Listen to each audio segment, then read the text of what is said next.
So about a year ago, almost exactly a year ago, I went to Wales to meet John Robinson and get familiar with the ministry called Lingua Christi, who we have a partnership with now.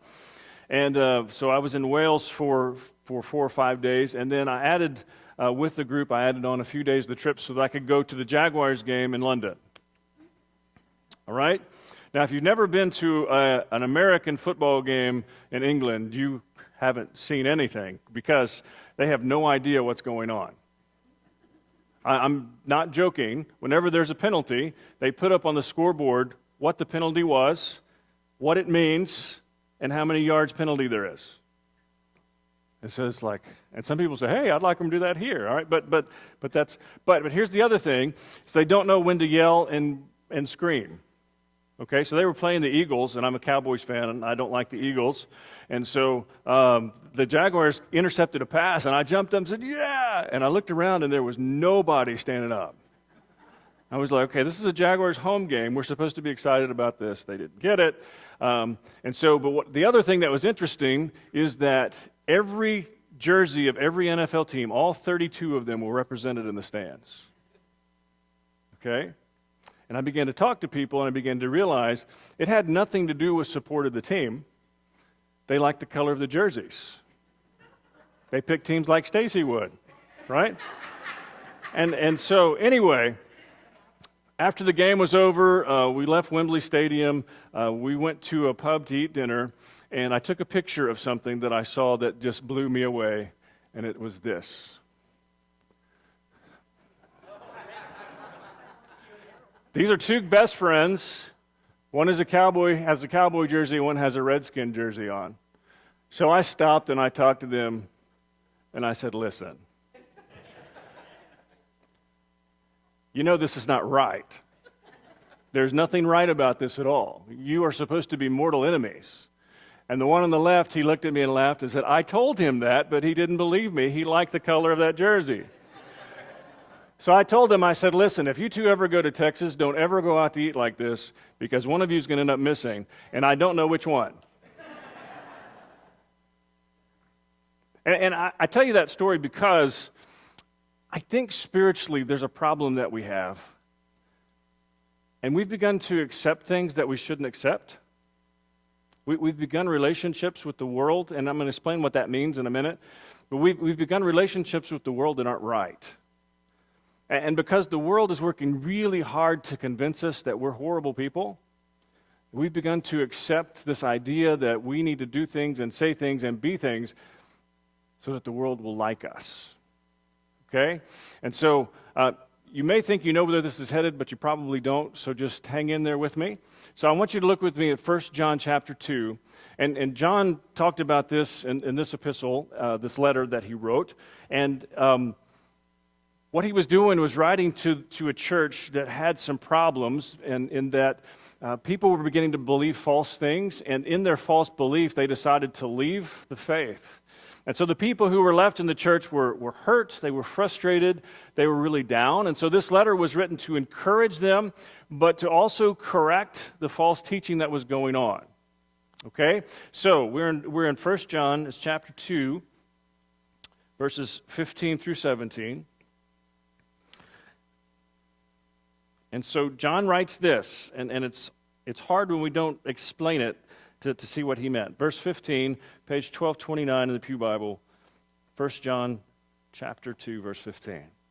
Do not love the world or anything in the world. If anyone loves the world, love for the Father is not in them. For everything in the world, the lust of the flesh, the lust of the eyes, and the pride of life, comes not from the Father, but from the world. The world and its desires pass away, but whoever does the will of God lives forever. All right, so John says something that at first blush is really hard to take in. He says, do not love the world. Well, that's confusing, because in John 3:16, Jesus said, for God so loved the world. And so in Greek, there's different understandings of what world means. In John 3:16, it is humanity, it is people. For God so loved everybody, really is probably a better translation in the English. But we get to 1 John chapter 2, and John says, do not love the world, here's what he's saying. Here's the definition. The world is the values, beliefs, and morals that are in direct rebellion of God's will. The values, beliefs, and morals that are in direct rebellion of God's will. And so what John says is you cannot love the world. You cannot love those things. If you love those things, it is completely opposite of loving God. You can't love both God and the world by that definition. Okay? And so John, then he begins to tell us, this is what I mean by the world. This is what, and so he gives us a description, and he gives us 3 descriptors. And if you think about it, these 3 descriptors, am I doing this? Okay. These 3 descriptors, every sin that there is, I haven't gone through every sin that there is, but every sin that there is, I think, falls under one of these 3 categories. Okay, so he describes what the world is. In verse 16, for everything in the world, the lust of the flesh, the lust of the eyes, and the pride of life. All right? The lust of the flesh has to do with, do I just need to use a handheld?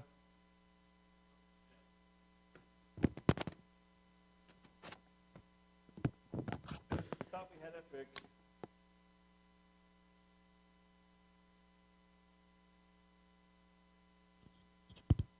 There we go. All right, so back at it. The lust of the flesh has to do with sexual sin. All right? Just plain and simple. It is this desire that we have physically to pursue whatever makes us happy in sexual relationships, or whether it is just visible or whether it is actual physical action, and that's the first thing. The next thing he says is the lust of the eyes. And the lust of the eyes is basically hedonism.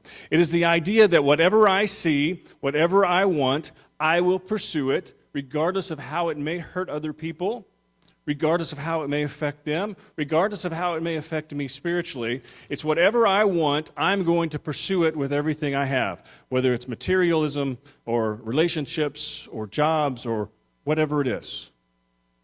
Right? So you have the lust of the flesh, you have the lust of the eyes, and the pride, is it the pride of the world, pride of life? How did he say it? Pride of life. So the pride of life is this idea that I have a higher standing than someone else because of how much I have. Or I'm going to find importance by building more and becoming more important in life status because of my material possessions. And I began to think about it. It's basically greed. You begin to think about all of the sins that there are, and they really kind of fall in those 3 categories. John said, listen, he uses the word agape, which is a perfect love. If you take the world and by this definition, love the world, you are putting it above everything else. And when you do that, you are living contrary to who God wants you to be. Well, that's what he says. He says, you cannot love the world. You cannot love those things and follow Christ. They're mutually exclusive. And see, here's the deal, though. The world desperately wants for us to love it. The world is just screaming for us to love it. So, again, I don't do politics, but there's a presidential candidate right now who has made it clear how this is going to play out eventually. Not yet, but eventually.